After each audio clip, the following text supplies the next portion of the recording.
Hello, longboarding mom. Today I am going to make chicken pot pie. I'm going to make a homemade crust and my homemade chicken pot pie out of my Betty Crocker cookbook. I still use the recipe for the pie crust. I have to look at it. Like I said, I need it as a refresher. I probably can do it by memory, but I like to look at it and it's a support to have. And then my pie filling, I have used ham, I've used chicken, turkey. You can add potatoes to it. I use frozen peas and corn. No, frozen peas and carrots. Corn, carrots, both start with a C. But so frozen peas and carrots that I get from the freezer section, I always have those on hand because you never know when you're going to want to make a pot pie. Usually I make it after I have made a turkey or a ham or even roast a chicken. You always have leftovers, so what are you going to do with it? I always make a pie, make sandwiches, all kinds of stuff with it. But the first time I ever made a turkey, I had so much left over. I was like, what do I do? I looked at my cookbook and I found the chicken pot pie recipe. So I use that recipe, but I don't need to look at it anymore. I have that one really by memory, and it never turns out the same every time because you add different ingredients. Sometimes I don't have peas and carrots on hand, and I have the mixed vegetables, which is peas, carrots, corn, and green beans. Those are just as good. You can add canned potatoes. You can add leftover potatoes if you have, cooked potatoes and stuff. So pies are so versatile and they're so good on a rainy day. I don't know if you guys heard the rain on my roof. I've got that metal roof, so it really gets loud sometimes. So it is a rainy, wet day, and pot pies are so good with a good movie. So let's get started on the crust first. You always want to, if you plan ahead, you can put it in the refrigerator and let it rest and get cool because it's so much easier to roll out. If not, you start your pie crust first, then you put it in the refrigerator and let it rest while you're making the inside of your pie. So let me turn the camera down so you guys can see what I'm doing. Before you start your pie making crust, this is my Pyrex pan, and it is a big pie dish. It is 9.5 by 24 centimeters. It says 9.5 inches, so it equals 24 centimeters. My sister got me these and I really enjoy them. I had smaller ones and eventually they broke and everything. And the smaller ones are the ones I'm so used to making them in, so my pie might end up a little bit smaller than this pan. But what you want to do to make your inside, let's see, the top of your crust golden brown without burning the outside. And it's going to get loud because I'm going to fold the foil. You take a piece of foil, cut it as big as your pie pan. You want to fold it in half and fold it in half again. And then you take out the center. And what that does is give you, when you're done making the pie, you put this over the pie crust and it keeps it from turning brown before the rest of it does. I'm going to actually make that just a little bit bigger in the center.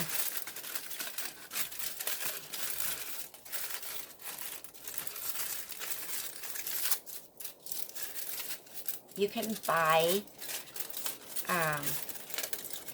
little things that go over your pie crust, and I might actually buy one, but the foil seems to work. Sometimes I have to fold it to fit. So anyway, I'll show you guys once the pie crust is done how to fit that on there. Here is my favorite bowl. We are going to need 2 cups of flour.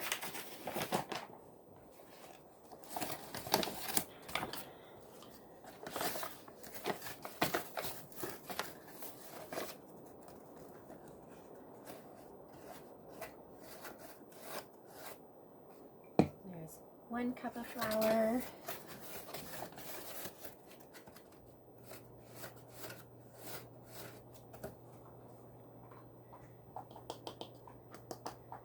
2 cups of flour, and I'm gonna keep that in there. I'm gonna keep that measuring cup in the flour because I'm gonna use that later for when I roll the pie crust out. I need some flour to lay down so it doesn't stick to anything. So I am only breaking up the big pieces because this is my flour that I've actually put in my silo mill, and so it's got little lumps in it, so I just want all the lumps gone. We need 1 teaspoon of salt. If you are going to make a sweet crust, like a cherry pie crust or something, you can also add sugar to your crust at this time. Like, I would say a teaspoon. This is going to make 2 pie crusts. I'm going to make a bottom and a top. Mix that around. We need 2/3 cup shortening and 2 tablespoons. So we are going to do the tablespoons first.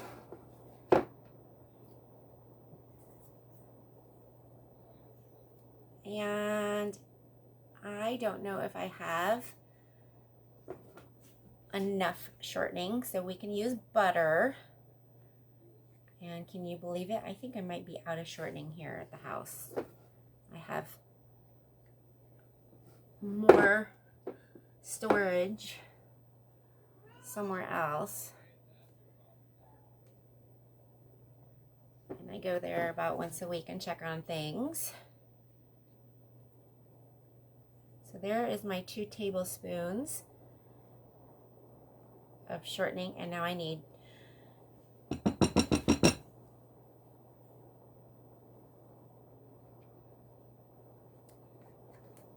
going to keep that right there because I'm going to use that for my water. I need 2 of these. And I might get 1, and then if I don't have any more shortening in the house, I will use butter. And that will be the first time I've used butter for my pie crust.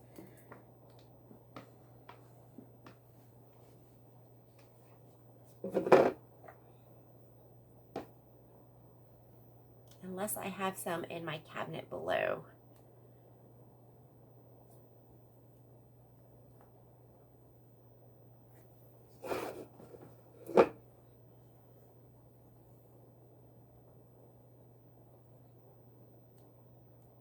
I've never actually used butter for my crust, but I've heard it makes your crust flakier. I don't know if you guys can hear that. My neighbor just got a new puppy, and she's been doing laundry, so the puppy's been following her into the laundry room and been barking a little bit here and there. It's so cute. It's a little German Shepherd, half I don't know. It's gonna be adorable though, whatever kind of puppy it is. Okay, I don't know, I got a little bit more in here, but probably, you know, if I scrape it, I won't have to use that much butter. Okay, let me go look and see if I have any more shortening. I can't believe I don't have any shortening. That's a big container. Okay, I'll be right back.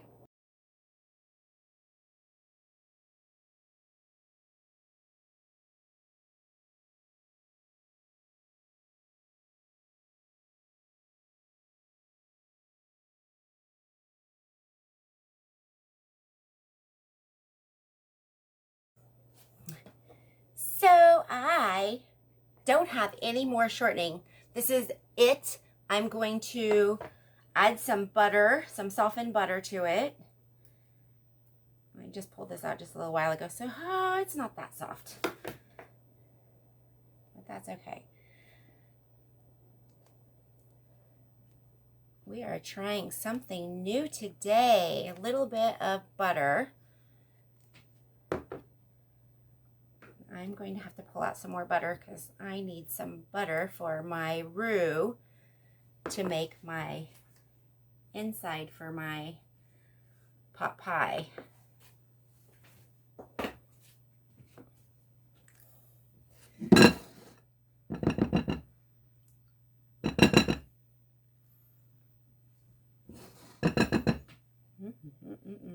This is going to be interesting.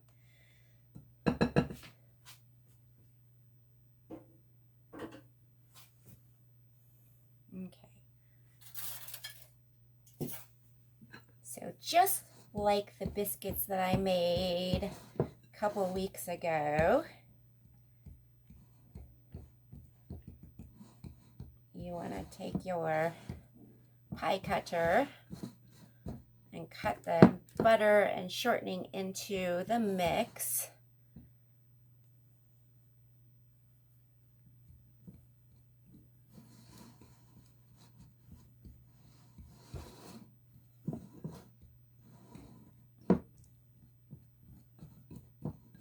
And the secret to pie crust when you're making it, when you add the cold water, you want the water as cold as you can get it.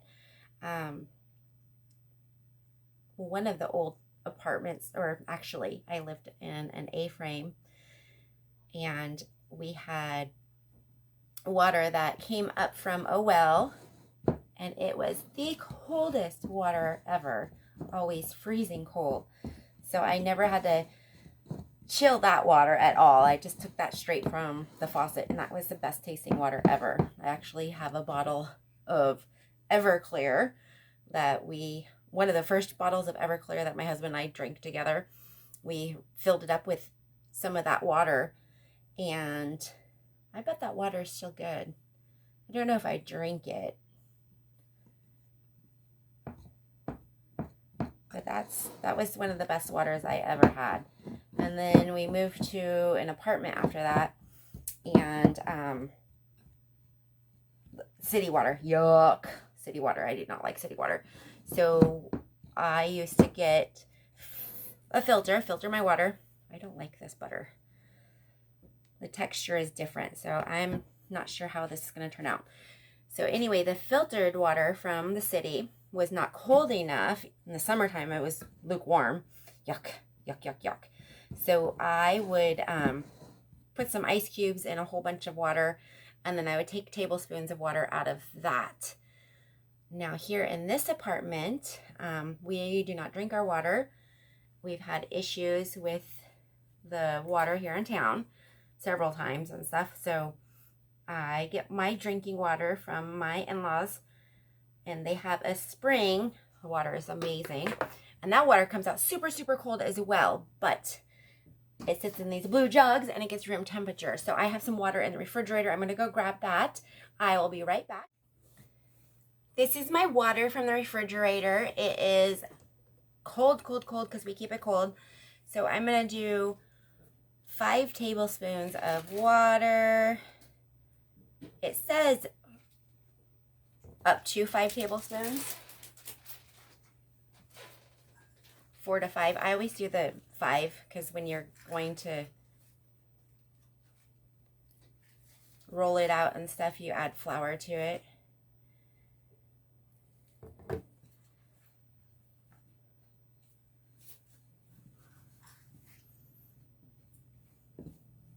I don't want mine too dry because it doesn't roll out very well. I've made it to where it was too dry, and when I went to roll it out and pick it up, it fell apart.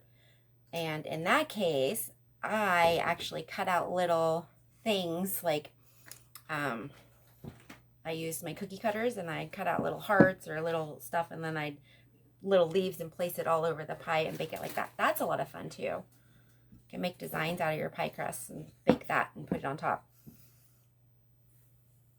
I'm going to put first I'm going to take my rings off, put some flour on my hands and mix this around.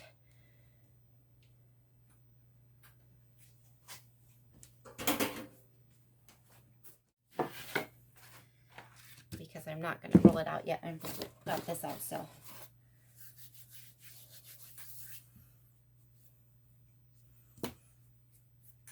This is always the fun part of making stuff, is getting your hands in it. So I left my water out because I might need just a little bit more. But you don't want it too wet. You don't want it too dry either. As it sits in the refrigerator, it will meld together. It'll get moist. The flour, the butter, the Crisco will all come together better. And I kind of make little balls.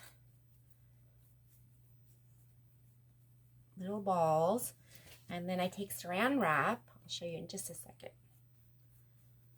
And put it in saran wrap.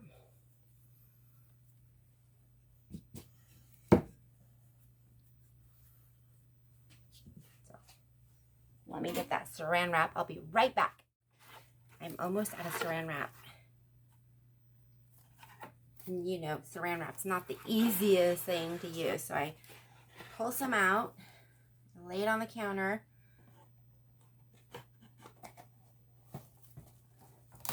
Tear it. And you take your pie crust and you're gonna flatten it out. Wrap it up. And this is gonna go into the refrigerator until dinner time tonight when I'm ready to make the inside. Chicken pot pie. Whoa! That's what these little insides are for here. It's supposed to hold it, but it didn't.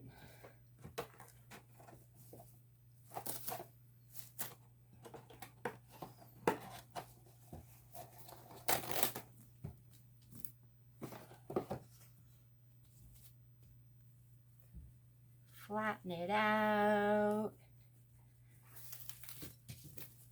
Wrap it up. I try to make the edges as smooth as I can because when I pull it out, this is what I'm going to start rolling with. Okay, guys, I will see you back after I clean up this mess, and I'm going to make the inside of that pot pie. It's going to be ooey gooey delicious.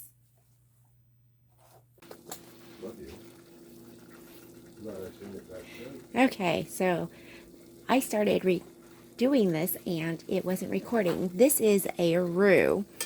So it is about a 1/3 cup of butter, a 1/3 cup of flour. I've got 1 teaspoon of salt and almost a teaspoon of flour in there, and it has actually been cooking for probably like 30 seconds.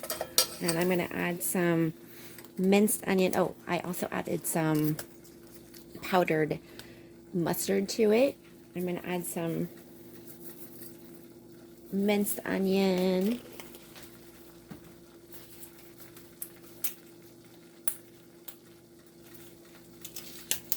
Some chopped garlic.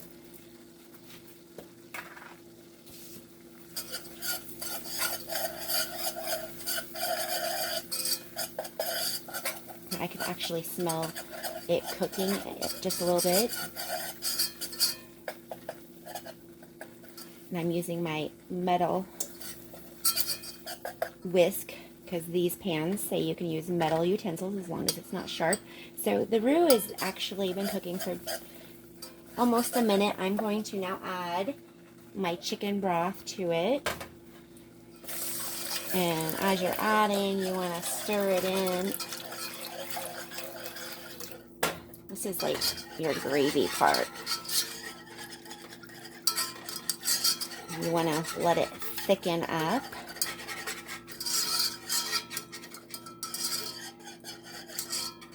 And my recipe calls for milk. I don't add any milk to it. I've never had any issues not adding the milk to it. It probably makes it a little bit creamier. But if you're lactose intolerant, you really don't need to add the milk to this.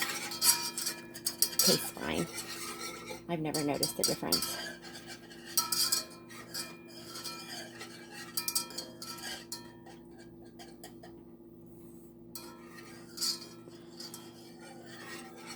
Once it starts to boil, it will thicken up more, and I'll add the rest of that chicken broth to it. And then we add our chicken. I've got canned chicken.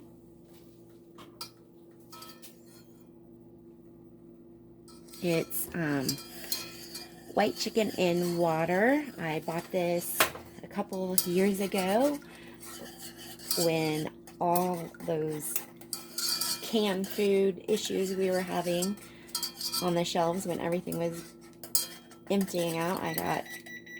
My oven is preheated to 425. But I bought a whole bunch of chicken, Spam, and salmon.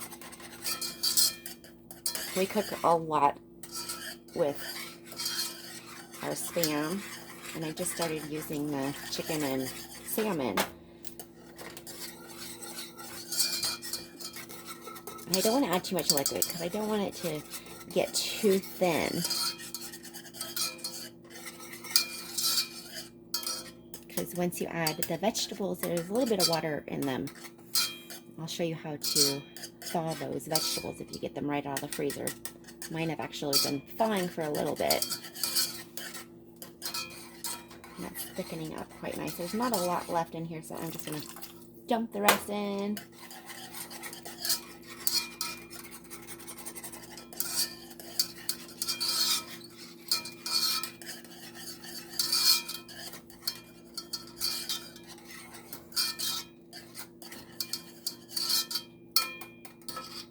And the chicken from the cans, they're not seasoned, so you can add more season to this mixture if you like. And that's what that chicken looks like. There might be a little bit of fat I don't like. I'm going to dump that in there. That's one can. I got 2 cans. I've drained them. Oh, see, there's a little bit of chicken fat.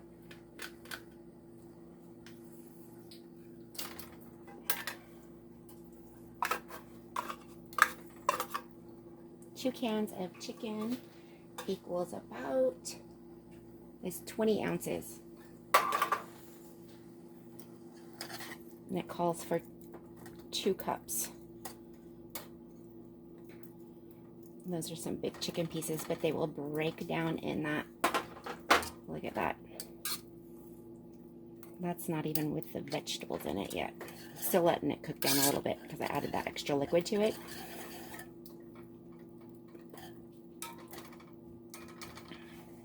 So while that cooks down a little bit, I'm going to show you how to do the vegetables.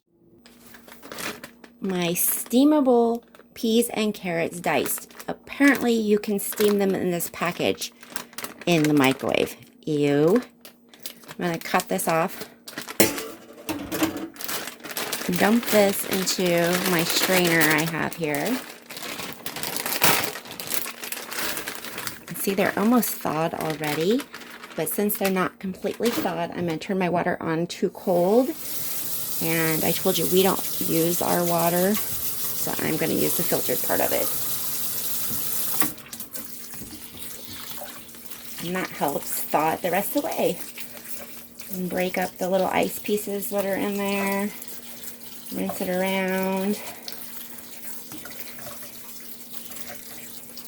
There you go. That's how you thaw your frozen vegetables. And there's still sometimes they're a little bit frozen. If they are a little bit frozen, that's why you don't want your liquid in your pie to be too wet, because the liquid from the vegetables adds to it. So let's add this to our mixture.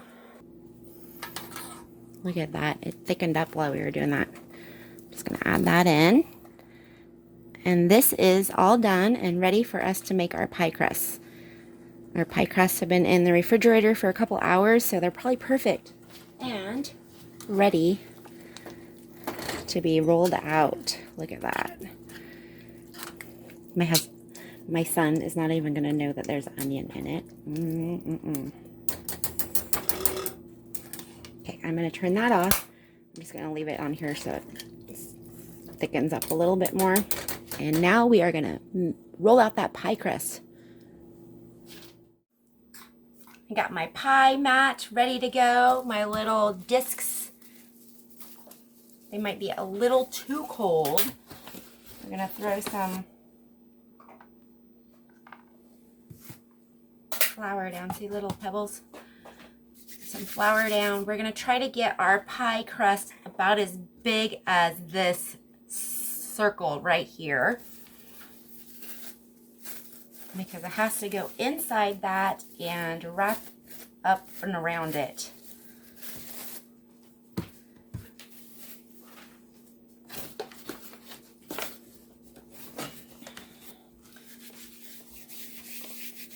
Make sure we got enough flour on there, and we're gonna start rolling it out. And it is cold, so I don't want to get the edges because it's kind of cracking a little bit.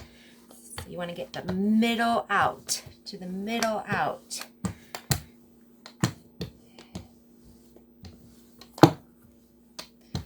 And see, it's lifting a little. We need a little bit more flour.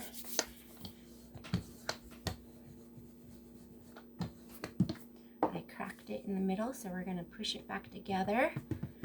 And I'm going to flip it over.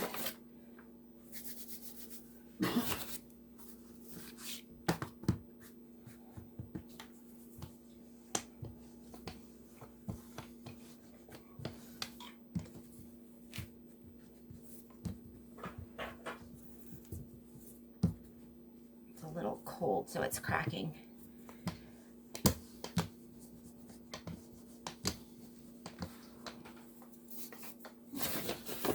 I just kind of, not a professional, I just kind of work with it, kind of move it around a little bit.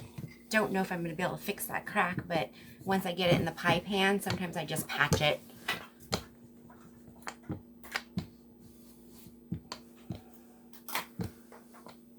See, it's almost as big as we need it, but you want to make it bigger than you think you need it, because sometimes you make it too small and then you got to roll it out again.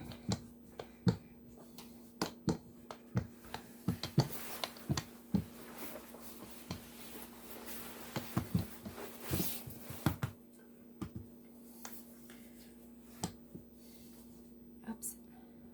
See, I lifted it. Let's see if I can make it just a little bit bigger. Okay. Do you think it's big enough? Almost big enough. Let's see if we can get some edges to roll just a little bit more. See that little crack there? I'm going to have to fix that once I get it in there. Okay. Now the tricky part is now lifting it up and getting it in that pan, right? So if you did it right, it should fold. Uh-oh. And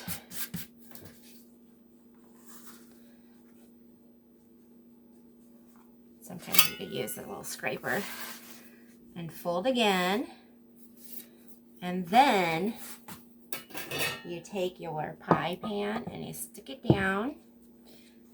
You lift it up and see, I don't think I made it quite big enough to fit. It's a big pan. So what I do is get it as even as you can all the way around. It cracked. I don't make the prettiest pies, but oh my gosh, they taste so good. Okay. And sometimes you just need to move it around and pat it. See, there's some missing right there. That's okay. Because once I get the middle in and the top on, you won't even know it. Okay, so I'm going to set this aside. We're going to put some more flour down. This one should roll out a little easier because it has rested out of the refrigerator a little bit.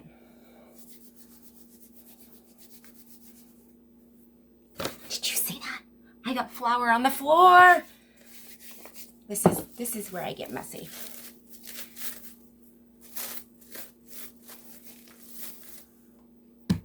Okay.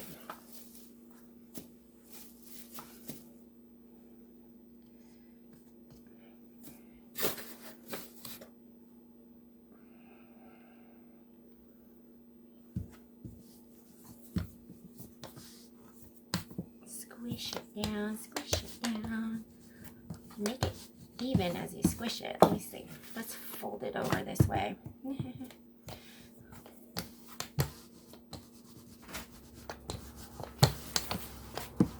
See, I told you this one will roll out just a little bit easier because it sat outside and warmed up just a little bit. You want it cold, but you don't want it freezing cold. And my refrigerator is so cold.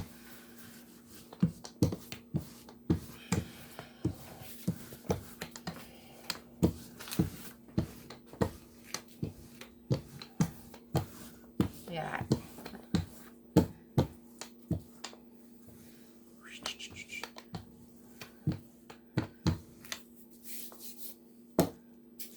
Okay, you can see my pie here. I'm going to put this ooey gooey, ooey gooey, ooey gooey, gooey chicken pot pie.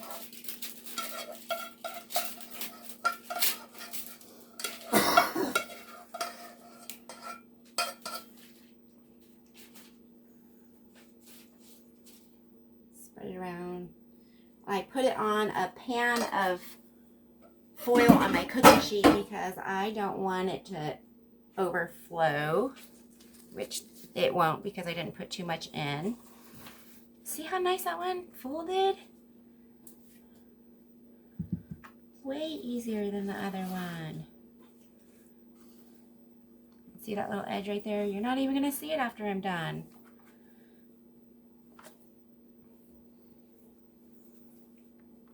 Look at that. And then you take your scraper and you get the excess off like this. And that excess pie crust, you can make all kinds of goodies with it. You can take jelly from the refrigerator and fill it in the middle and bake that in the oven and make yourself a little mini pie. You add a little bit of sugar on top of it. So I'm going to fold this over. I'm grabbing the bottom pie crust and the top, and I'm just kind of pinching it together and giving it a good little twist and fold.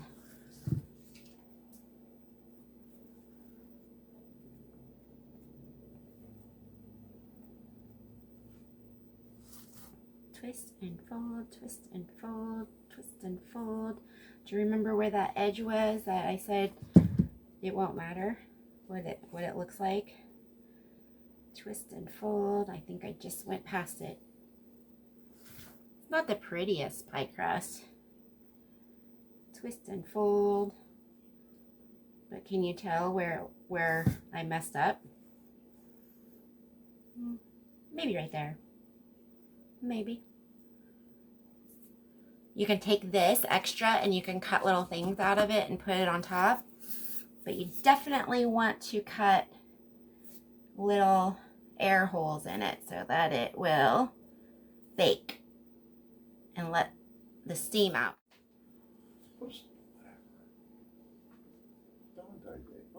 Mm-hmm.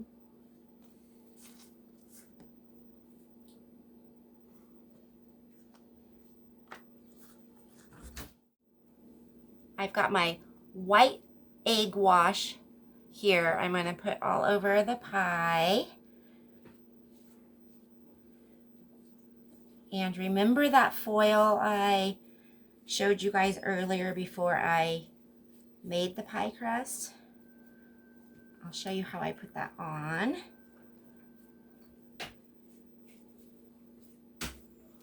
We are going to take these little hearts that I cut out. Whoops. And we're going to add those on top. one time I made my husband I made a pie, and I was taking it to work, and I could not make the top crust for the life of me. It would not roll out right, and it just would not lift up and stuff. So I just cut out a whole bunch of, I think it was snowflakes or something, and let's do it like that. There we go. And put it all over the pie and everything, and it turned out wonderful. He didn't get any of it, he said. I took it to work, and he was in the middle of a car deal, and everybody else ate it but him. But that's okay. He knows what it tastes like. He's already had some before. So this is the foil I cut out earlier. So you stick it over your crust so it doesn't cook faster than the rest of it. So you put this in the oven, and you bake it for about 30 minutes at 425, and then you pull that off and you bake it for another 5 to 10 minutes longer. Look at this mess. I'm going to put this in the oven. I'm going to clean this up, and hopefully I'll be cleaned up before dinner is done, so you guys can see what the finished product looks like. Yum, yum, yum, yum. Okay, it has been 30 minutes. I'm going to pull that foil off. Oops. My egg wash kind of made it stick. See how it's golden brown all the way around except for where that is. So we are going to, actually I'm going to take this off that pan and let it brown up on the bottom for another probably 10 minutes or so.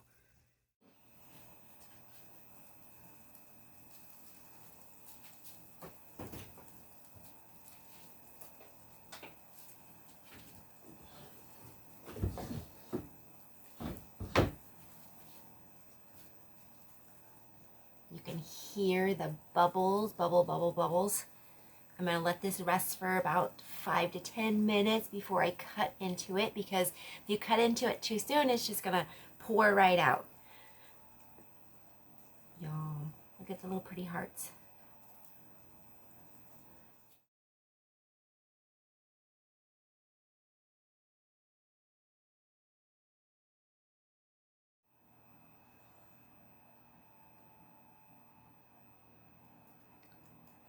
I'm so ready to cut into this pie. Look how flaky it is. Oh, the steam. And it might be too soon still.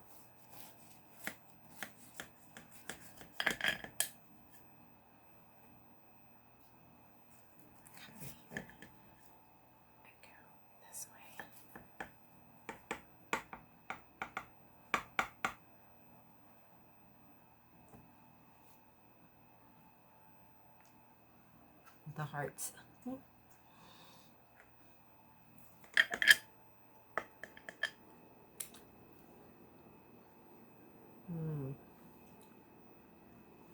think it's a little too liquidy still.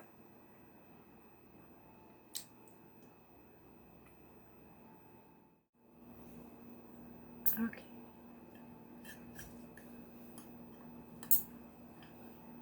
I like bowls. My son and husband like plates for their pie. And dish out mine.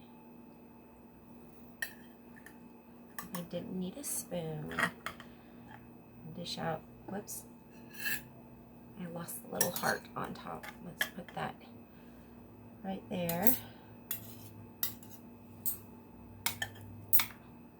It's not falling apart too bad.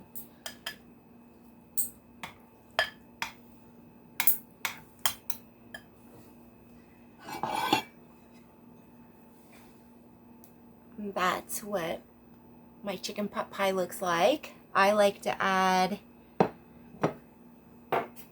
a little cayenne pepper to it. Okay, a lot. Cayenne pepper.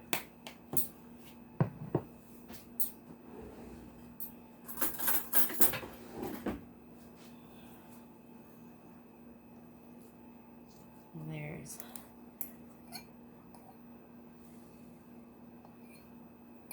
some chicken, crust, peas, carrots. You get blow on it just a little bit and take that bite.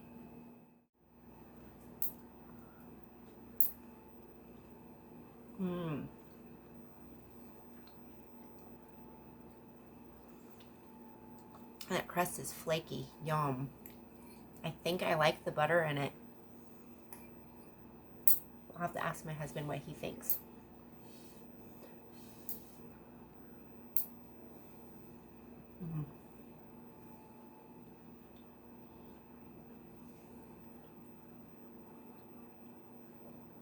Big chunks of chicken, flaky crust, yum. Chicken pot pie.